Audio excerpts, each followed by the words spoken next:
So in 2025, we actually were home in our Dallas home for 29 days. We went to visit 11 countries, 17 US states. We also visited 34 total cities all around the world and went to a total of 14 in-person events and 6 online events. And in this video, as a matter of fact, we're actually also in Singapore right now, where I actually am at another airport. There visit, yes, if you haven't visited Singapore, amazing city. And then this airport is obviously the number one airport in the world. If you look at it, it's called Changi Airport. It's like you come here, you don't even have to, you don't want to leave. You don't even have to leave. It's got everything here, hotels, you got massages, food, and all kinds of stuff. Part of this channel for us is we're going to share with you how we have really became like what I call anywhere entrepreneurs, not just an entrepreneur, but an entrepreneur that can live and work and earn from anywhere, have an amazing lifestyle, and having a business to fund and fuel that. And I'm going to share with you in this video that when did we do this? Me and Phyllis will walk you through when did we start doing this? Why did we do it? And how are we able to do that? How are we able to fund and fuel this? And then what do we do every single day that allows us to maintain this lifestyle that we've been living, quite honest, for the last 10 years? Phyllis is right there. My beautiful wife is right there. Hey. And then hopefully it'll inspire you to find your when should you start your version. It might be similar to this. It might be exactly like ours. And why? Maybe you discover your why and how you can actually be able to do that and what you actually need to do. Phyllis? Hi. What would you like me to share? Yeah. First question would be, when did we start doing this? Like when did we start traveling abroad? We traveled some here and there in the US, but when we really made a decision to say we're going to travel more, and then we decided to make our first like major trip was to Singapore. And that was, I think, about 12 years ago, if I'm in correct. Is that correct? Yeah, I think we've been together for about 21 years. The first, and I would say the 21 years, 12 years ago, that means it's 8 years. For the first 8 years, we just only work. C's actually put work as like the biggest thing ever. We just work. And what really changed the dial is when my mother got into breast cancer, stage 3. And at that moment, I was like, hey, what is life if I could not go home to help my mom, right? Keep my family company. And that's when I make a decision. I think that's the very first decision, which is no matter what, I will be going back to Singapore to take care of, to spend Chinese New Year with them. And ever since that one decision that have changed, it changed our life because now we have different primary questions, different questions to really fun and fill our life instead of business come first, everything will come second. Because everybody always talk about pay now, play later. But then what one thing that we realize more and more nowadays is a lot of people, that's what everybody believe, and they say, let's do that. But then when you're 60 or 70, you don't have the energy to go travel. That's what my mom said. Not even, and not even 60 or 70. Like when you do that, like we did, you're right. Like for the first 8 years of being together, we worked hard, and you got to work. I'm not saying that you should work, but just that language alone, pay now, play later. That's such a hard way of doing things. And in terms of why, so she shared when we started about 12 years ago when Alexander was 1 years old. But yeah, about 11, almost 12 years ago. And so the why behind all of it is I now know, like I look back and we have to work. We get it. We have to build a career, build a professional, build a business. But it could be done an easy way with ease and grace, like Phyllis always talks about with ease and grace, because it does not have to be hard at all when you have some clarity and you're not in this box that kind of the world conditions us to be in to kind of like shape our identity of who we want to be, right? When we grow up, things like that. And I had a lot of voids in my life. I grew up with very little. My parents were not even middle class. They weren't like starving poor, but they were poor and they didn't have much. So there was a lot of things that I didn't get a chance to buy, didn't get a chance to see, didn't get a chance to do. So to fill that void, I had to get like successful. I think that's where most of us end up almost of our lives is when we shape our identity of I have to be successful in my career or business then I'll be worthy. Then I am enough. And that was my fuel that drove me all the time. And it is a fuel. But then if you continuously do that, the fuel runs out. Just like anything else, where the vehicle you choose can run out. Our why is really we just wanted to like just be with each other more, right? We wanted to live more. The key is beyond like the connection and the relationship with our sons now, two sons, and me and my wife and her family and my family as well, and friends and all that stuff. Yes, that's important. That's important. But what I really realized was the vital part was, how do you want to live? Who do you want to be as a person outside of all of that? All that's important. But what's vital is like you really discover this is not the way to live life. This is not life on your terms. This is, the what we how do you want to be in the world, in this world? Who do you want to be in this world? So we said, what's happiness like? So that's really our fuel to live this way. Was we decided that was not a happy life formula. We had this blueprint that didn't match what we would consider our life conditions at that time. So either you do two things: you change your life conditions, or you change the blueprint. So we did both. We changed our blueprint. It's like, this is not the blueprint we want to follow to work. If you think about how the world shapes us, you go to school for 20 to 25 years, depending, what degree you want to get. And then you work for 40 years, and then you retire and you have the remaining 10 or 15 years to live but your very best life. That formula is to me, it's such a scam.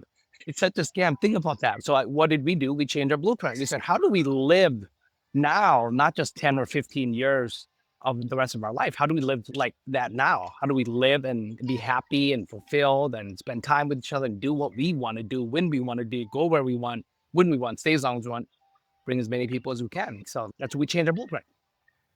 Yeah, absolutely. I think the reason why we're doing this channel, we're already doing pretty well on what we need to do, in our life.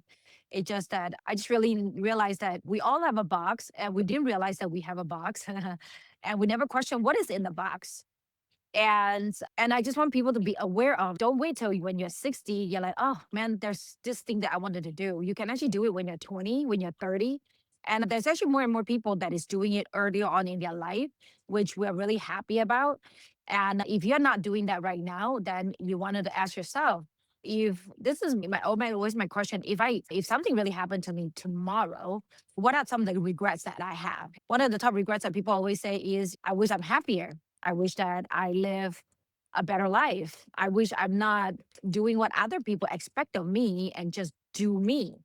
And I used to do that before when I was 38. That's the life that I live. I just live for everybody else, and just wasn't happy. Everybody else is happy, I think. But then I realized everybody else is not happy either. So I'm not sure what I'm doing this for. And there's some people that say, oh, this is selfish or this is selfless. I think in order for you to be selfless, you need to be selfish first. You need to take care of yourself. Then you can take care of other people, because you cannot pour out from an empty cup. You have to fill yourself up first. And then you'll be able to fulfill other people. And just like what C's is saying right now, we're in Changi Airport.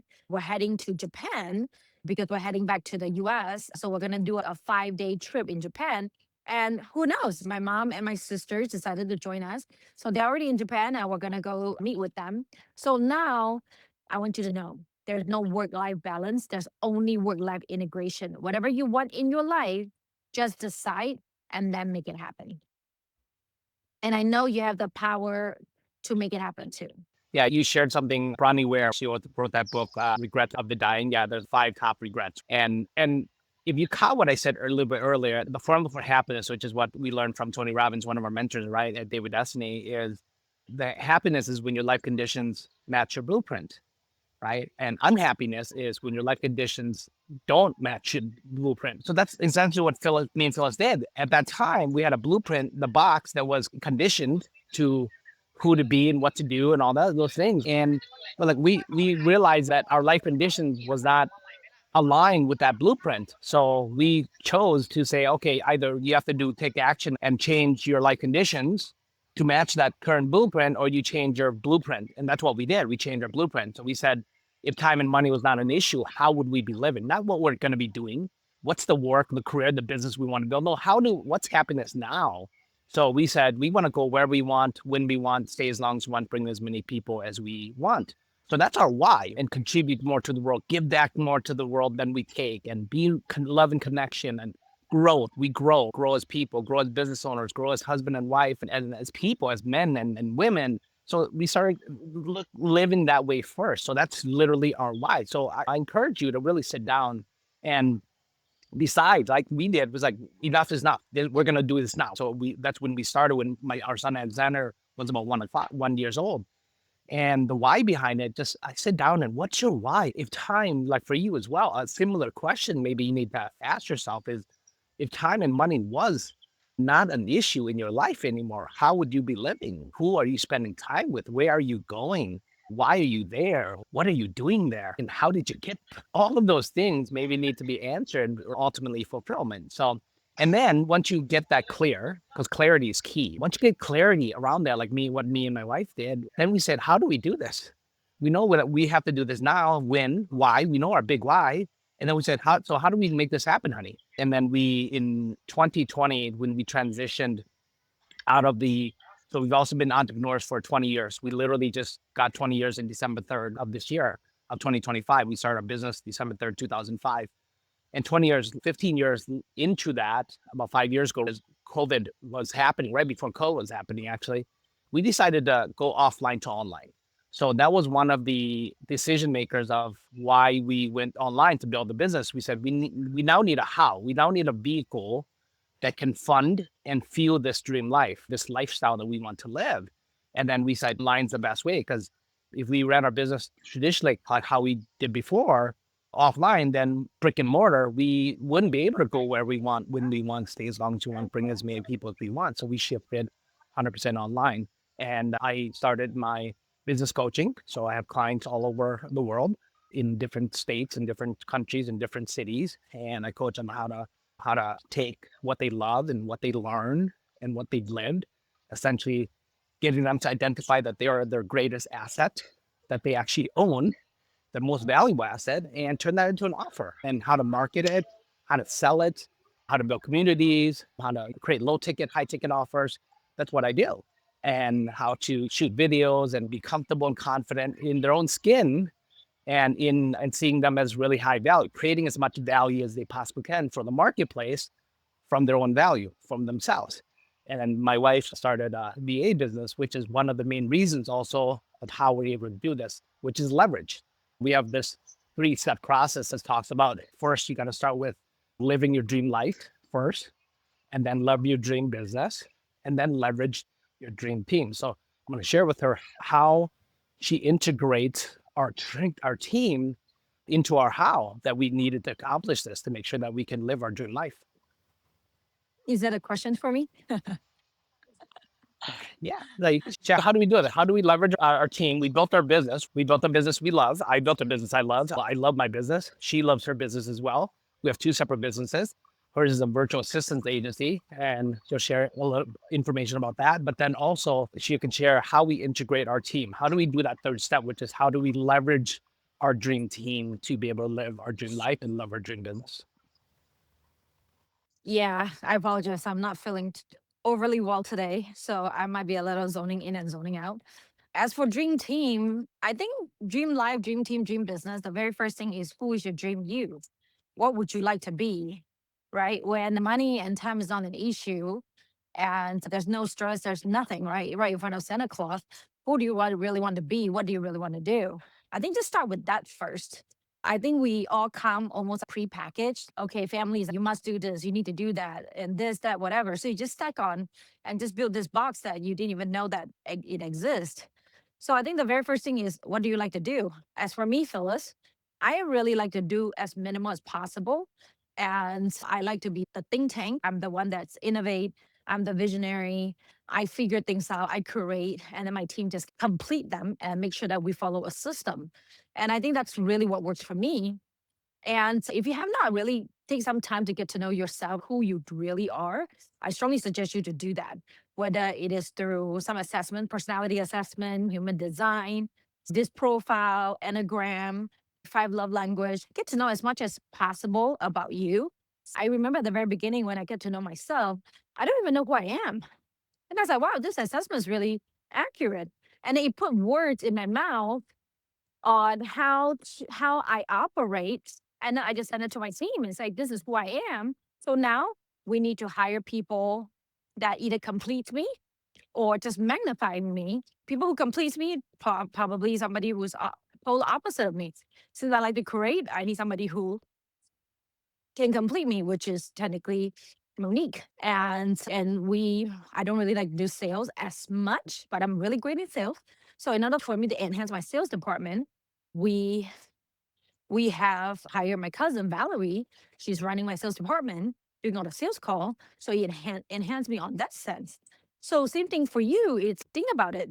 The number one thing that you need to know is you have the power to change. You have the power to build a dream team.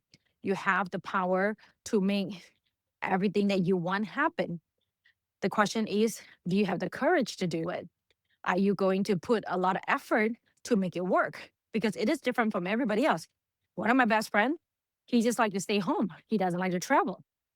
For me, I love to travel almost every day because I like to get my kids to go see the world. But which one is right? Which one is wrong? There's nothing right, nothing wrong. It's just whatever that works for you. So what would that be for you? I would say start something simple. What do you like? How would you like to live your life? And start from there. And then slowly but surely just build the team out. For me, if I don't have to work, I don't. If I can delegate, I delegate. Working in the business doesn't fill me up at all. So I know myself very well. And I'm totally okay with my team failing forward as long as they are learning and they're going to make the system better. I'm totally good with that. So with that, I'm already be able to build a team and a business that fund and fuel myself. Yeah. So when you did you hear what Phyllis said? She said, change your language. And then you take your language, your word, the words, the story you tell yourself about your dream life, and then you turn that into activities.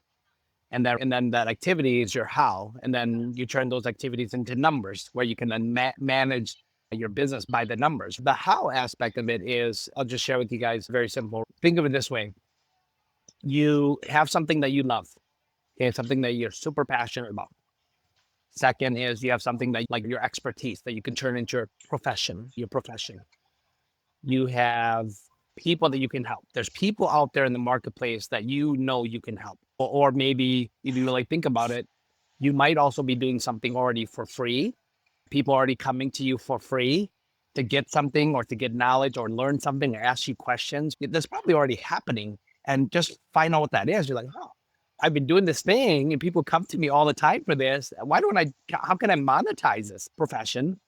Turn that into people. And then in terms of your income, you just create an offer. You create because that's valuable. It might sometimes like for you, it might be something you do so like unconscious competency that you feel like who would buy this for me? I have a friend who teaches people how to decorate cookies, and they built like a $5 million business teach people how to decorate cookies. Another one did $10 million just teaching people how to use an air fryer to cook. If they can do it, you can, I can. So that's basically it. So the how is just transforming what you know, what you love, who you are, find out the people you need to serve, and then turn it into monetize it with an offer. So that's how we were able to do it. And then the what, like what do me and Phyllis do every single day that make sure that we live this way, that we continue, that we don't lose this, because this is how we want to live for the rest of our life. What we do every day is leveraging people for sure, leveraging processes, and then ultimately we are every day we wake up, one of the key metrics is did we add enough value to the marketplace? Tony Robbins taught us that in life we're equal as souls, right? As people, but we're not equal in the marketplace. Those who add the most value wins. So that's basically it. What we do are three things. We wake up, we add massive value because it is. If you really want to build wealth, you want to build a business that funds and fuels your dream life. One of the key things that you have to do is literally add more value from anybody than anybody else. Because if you really think about wealth creation, the value that you create will equal to the wealth that you actually be able to achieve. The more valuable you are in the marketplace, the more wealthy you actually are. That's it. And then we leverage our team of people to do the things that we're weakest at or the things that we don't want to do. that we don't love, that we just stay in our lane. And then we also leverage processes, AI and technology that can automate. Because we really believe that the only way that you'll be able to live your dream life and have your dream business is through delegation and automation. That's our core belief. So if you're thinking, you're listening to this right now, you're like, wait, yeah, I'm not, no wonder I don't have my dream life. No wonder I don't have my dream business is because I'm not delegating. Oh my God, I'm doing everything all on my own. No wonder I'm so stressed. I'm so overwhelmed. And yeah, everything's manual. It's clunky. It's not automated. Oh my God, no wonder Phyllis and Cease are able to live their dream life, have their dream business because they delegate and automate. So that's what we do to make this particularly happen. And then we also share this framework at our Dream Life Dream Business Challenge. This is a challenge that we run consistently every 2 or 3 weeks because it's for us for now. It's about okay, we were able to achieve this. We started with not believing or not knowing, not having the awareness that a life like this existed for people like us. That's how we started, and then we said, no, it does. It does. We want to live this way. And then third, we're like, how do we do it? And then fourth, we got it, right? So we got it. Now fifth step is how do we share this with the world? We're really passionate about it. Because again, we started, if you follow those 5 steps, we didn't think we had just like we could live this life. And then we said, no, we can. Third, we did something about it. Fourth, we achieved it. And now we want to pass it on to somebody else. We want to share it with as many people as we possibly can. So we run a Dream Life, Dream Business challenge. It's a 5-day challenge where we spend full immersion with you to walk you through your what, your whys, your hows, your wins, this framework of deciding and living your dream life, how to build a business you love, how to leverage a dream team, how to infiltrate the marketplace with your most valuable asset, which is you, and then how to integrate all this together, how to integrate your people, your processes, your product all together so that you can fund, again, and feel your dream like we actually have. Unless you have anything else to add? I will have another gift for you, but not right now. We're actually about to board our plane. You see that? But on Yep. the next video, we'll be sharing with you. I would like to share with you my 3 C's on how I consistently leveling up and what is the framework that I use to get myself more clear. And then how can do I create and how do I communicate with everyone? So stay tuned to that. And going back to you, C's, to Yeah. close it out. Yeah, and it'll be my gift as well. So when she's going to bring up clarity, I'm going to do the same thing. I'm going to walk you through a framework that will be able to take, again, what you're passionate about, what you love, what you know, so you can turn it into a profession and then help you discover who is the people that you're called to serve so that you can actually turn it into some productive income for yourself. Because that's really the intersection between your passion, your profession, the people you're called to serve, and the production income that you can actually generate. If you can figure out those 4 things, get clarity around that, you'll be able to, again, go where you want, when you want, stay as long as you want, bring as many people as you want as well. The link is below as well. So if you are interested to learn more about our Dream Life Dream Business Challenge, be there live with us. So let's walk you through this framework and what we've actually been able to do so that we can help you and others live this way and run your business. The link is actually below as well. So yes, stay tuned for the next video. Have an amazing rest of the week, guys. Be blessed. See you soon.